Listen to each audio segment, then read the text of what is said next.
আসসালামু আলাইকুম, সবাইকে রাইস ক্রিয়েশন অ্যান্ড ব্লগসে স্বাগতম। আশা করছি সবাই ভালো আছেন। আলহামদুলিল্লাহ, আমিও ভালো আছি। আজকে আপনাদের সাথে শেয়ার করব খুবই মজাদার হাড় চিকেন দিয়ে আলুর ঝোল। তাহলে চলুন আগে আমি মশলাটা রেডি করে নেব। প্রথমে আমি আমার বাসায় বানানো মশলা দিয়ে দিব 2 টেবিল চামচ। এরই সাথে আমি দিয়ে দিব মরিচের গুঁড়া 1 চামচ, সাথে দিব আরও আধা চা চামচ। এছাড়া আমি এখানে দিব 1 চা চামচ হলুদের গুঁড়ো, সাথে দিব এখানে সেটিও আমার ঘরে বানানো গরম মশলা। আগে আমি মশলার মিশ্রণটা তৈরি করে নেব, তাহলে বাটা মশলার স্বাদ পাব। সাথে দিব আমি এখানে 1 চামচ লবণ। লবণটা আপনাদের স্বাদ মতো দিয়ে নেবেন। এবার আমি মশলার মিশ্রণটা একটু মিক্স করে নেব। মশলার মিশ্রণটা এবার আমি এক সাইডে রেখে আমার রান্না শুরু করব। তাহলে আসুন শুরু করা যাক। এখানে আমি আগে থেকেই সরিষার তেল চুলায় বসিয়ে দিয়ে রেখেছি। এর মাঝে আমি দিয়ে দিব আদা, রসুন এবং পেঁয়াজ বাটা একসাথে আমি ব্লেন্ড করে নিয়েছি, সেটা এখন তেলে দিয়ে দিলাম। এটা এখন একটু নেড়ে নেব। আদা রসুনের স্মেল যাওয়া পর্যন্ত আমি এভাবে আদা রসুন এবং পেঁয়াজটাকে ভালোভাবে কষিয়ে নেব।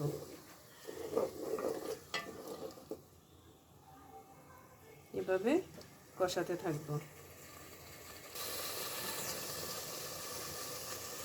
আদা রসুন আমি কষিয়ে নিচ্ছি।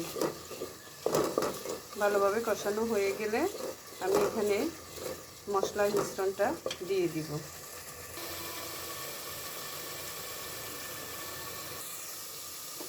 আমার আদা রসুনটা সুন্দরভাবে ভাজা হয়ে গিয়েছে।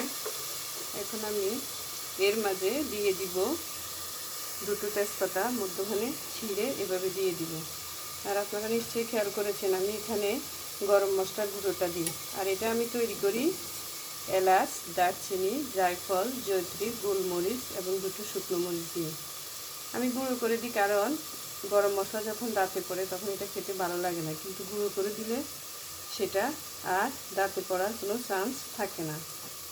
এবার আমি আগে থেকে যে মশলাটা তৈরি করে রেখেছি সেটা এখন আমার এই আদা রসুনের সাথে মিলিয়ে দিব।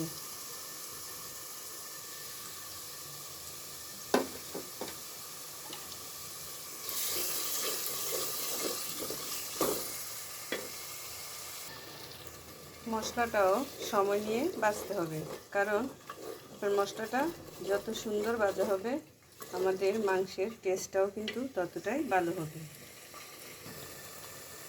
আমার মশলাটা এখানে কষানো হচ্ছে। আমি আজকে সকল কিছু বাটা মশলার মতো দিয়ে সেটা রান্না করছি। আপনারা এভাবে রান্না করার চেষ্টা করবেন, এতে খেতে কিন্তু অনেক দারুণ হয়, স্বাদ হয়। আশা করছি আপনাদেরও ভালো লাগবে। তবে এখানে আপনারা একটা বিষয় লক্ষ্য রাখবেন, মশলাটা যাতে ভালোভাবে কষে যায়। এর সাথে আমি দিয়ে দিব টমেটো। এবার এর সাথে দিয়ে দিচ্ছি আমি 2টো টমেটো। মশলার সাথে এটাকেও ভালোভাবে কষিয়ে নেব। এবার আমি মশলা যে বাটিতে মিশিয়েছিলাম সে বাটির ধোয়া একটু পানি দিয়ে দিব। দিয়ে মশলাটাকে আর একটু ভালোভাবে কষিয়ে নেব। এবার কড়াইতে একটা ঢাকনা দিয়ে দিব। এরই মাঝে আমার মশলাটা কষানো হয়ে গেছে, দেখুন। অফ ক্যামেরা আমি এটি আরও 2-3বার নেড়ে দিয়েছি। মাংসের মশলার কালারটা অনেক সুন্দর এসেছে, তাই না? এবার আমি মাংসটা ছেড়ে দেব, কারণ আমার মশলার ঘ্রাণ চারদিকে ছড়িয়ে পড়েছে। এখন মাংসটা ভালোভাবে মিশিয়ে নেব।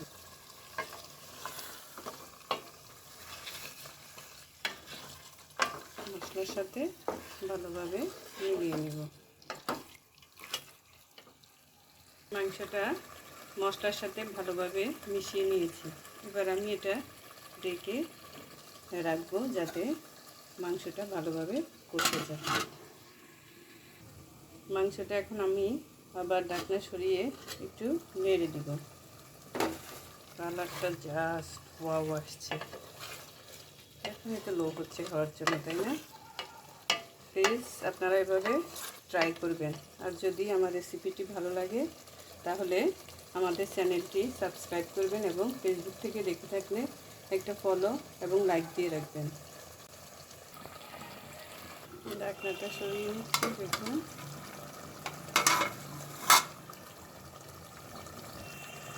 কালারটা অনেক সুন্দর আসছে। এভাবে আমি আস্তে আস্তে মাংসটা ভালোভাবে কষিয়ে নিব।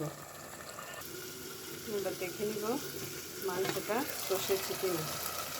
মাশাআল্লাহ, মাংসটা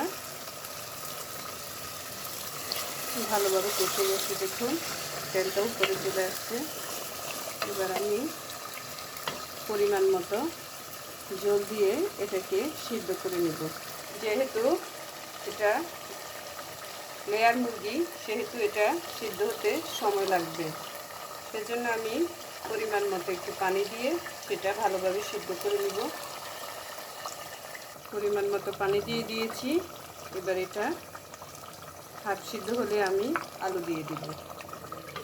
এখন থেকে রান্না করব আরও 15 মিনিট। মাংসটা সিদ্ধ হয়ে গেছে। এবার আমি হাফ সিদ্ধ হয়েছে। এবার আমি আলু দিয়ে দিব। আলুটা এর সাথে ভালোভাবে মিশিয়ে নেব।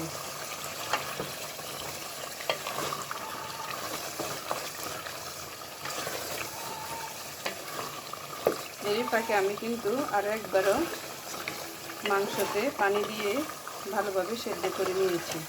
কারণ আপনারা সবাই জানেন হার্ড চিকেনটা একটু বেশি হার্ড হয়ে থাকে, সেজন্য এটা ভালোভাবে পানি দিয়ে সিদ্ধ করে নিতে হবে। এটা এবার সিদ্ধ হতে থাকুক। আলুটাতেও সুন্দর কালার চলে এসেছে। আর একটু কষিয়ে আমি জল দিয়ে দিব।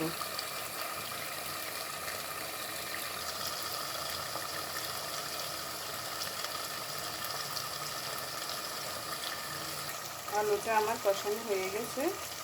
এবার আমি এখানে মাংসের আলুর ঝোল দিয়ে দিব। যেহেতু আমি বলেছি এটা আলু দিয়ে মাংসের ঝোল, তার সেজন্য আমি ঝোলটা একটু বেশি দিব। রান্নার পর অবশ্যই এটা আরও একটু কমে আসবে। এবার এটা ভালোভাবে নেড়ে দিব। নেড়ে আমি এটা ঢেকে দিব। কি আমার মাংসের পানি কিন্তু শুকিয়ে আসছে। মাশাআল্লাহ, আমার রান্না অলমোস্ট ডান। দেখুন আমি এতটা ঝোল নিয়ে নামিয়ে নেব। এবার চুলাটা অফ করে দিব। সবাই ভালো থাকবেন। আর রান্নাটা যদি ভালো লাগে তাহলে অবশ্যই আমাদের চ্যানেলটি সাবস্ক্রাইব করবেন। আল্লাহ হাফেজ।